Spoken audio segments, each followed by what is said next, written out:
তৃতীয় বিশ্বযুদ্ধের আগুন জ্বলে উঠেছে, পৃথিবী ধ্বংসের দ্বার প্রান্তে। কি বিশ্বাস করতে অসুবিধা হচ্ছে? হ্যাঁ, আপনি ঠিকই শুনেছেন। তৃতীয় বিশ্বযুদ্ধের অন্ধকার ছায়া পৃথিবীকে ছেয়ে ফেলেছে। আজ আর সন্দেহের কোনো অবকাশ নেই। তৃতীয় বিশ্বযুদ্ধ আর কোনো অলীক কল্পনা নয়, এটি আজ আমাদের বাস্তবতা। কিভাবে এত দ্রুত পরিস্থিতি এত খারাপের দিকে গড়ালো?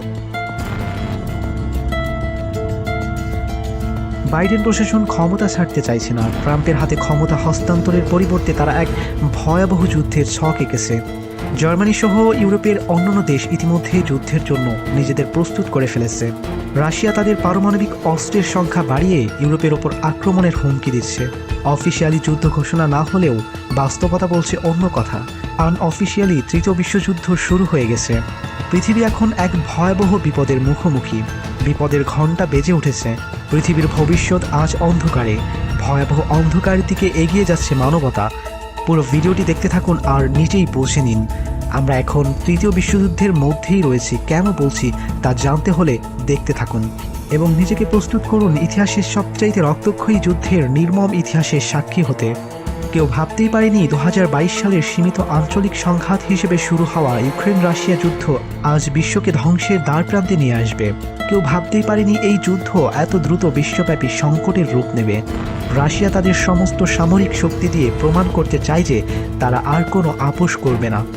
হাইপারসোনিক ক্ষেপণাস্ত্র, পারমাণবিক সাবমেরিন এবং নতুন পারমাণবিক নীতিমালা সব মিলে রাশিয়া ইউরোপের সাথে যুদ্ধের জন্য পুরোপুরি প্রস্তুত বলেই মনে হচ্ছে। রাশিয়ার প্রেসিডেন্ট ভ্লাদিমির পুতিন সরাসরি হুমকি দিয়েছেন যে তাদের সার্বভৌমত্ব যদি হুমকির মুখে পড়ে তাহলে তারা এমন ভয়াবহ পদক্ষেপ নেবে যা কখনো কেউ দেখেনি।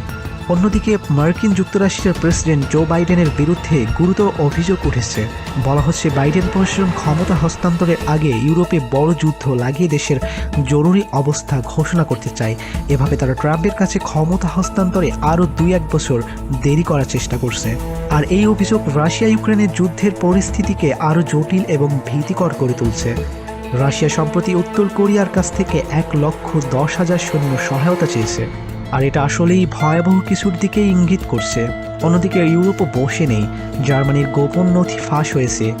সেখানে দেখানো হচ্ছে যে রাশিয়া যদি ন্যাটো দেশগুলোর উপর আক্রমণ করে তবে জার্মানির 8 লক্ষ সৈন্য ইউক্রেনে মোতায়েন করা হবে। জার্মানির মাটি থেকে 2 লক্ষ সামরিক যানবাহন যুদ্ধক্ষেত্রে পাঠানোর প্রস্তুতি রয়েছে। সাধারণ নাগরিকদের উপরও যুদ্ধ পরিস্থিতির মোকাবেলা করার জন্য প্রস্তুত থাকার নির্দেশ দেওয়া হয়েছে।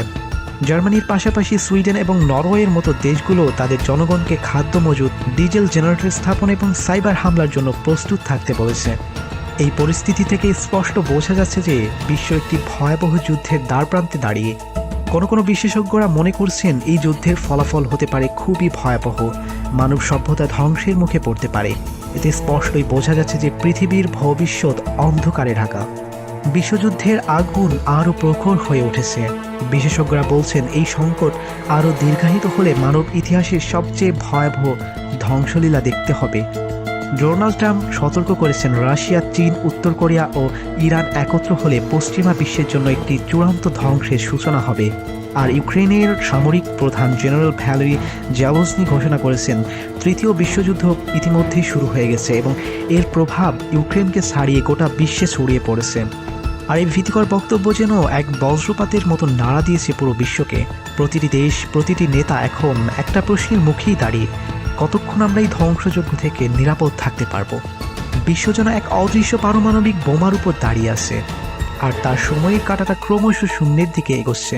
প্রতিটি মুহূর্তে নতুন সংঘাতের আগুনে ঘি ঢালা হচ্ছে। ইউক্রেনে যুক্তরাজ্য এবং যুক্তরাষ্ট্রের সরবরাহকৃত ক্ষেপণাস্ত্র দিয়ে রাশিয়ার অভ্যন্তরে আঘাত হানার মাধ্যমে রাশিয়ার ধৈর্যের সীমা অতিক্রম করেছে। রাশিয়া এখন পাল্টা আঘাতের জন্য সম্পূর্ণ প্রস্তুত। তারা ঘোষণা করেছে যে তারা যে কোনো মুহূর্তে পারমাণবিক অস্ত্র ব্যবহার করতে পারে। বিশেষজ্ঞরা বলছেন রাশিয়া এখন আর প্রতিরক্ষার অবস্থানে নেই। তারা আক্রমণাত্মক মনোভাব নিয়ে ইউক্রেনের উপর পারমাণবিক আঘাত হানার জন্য প্রস্তুত।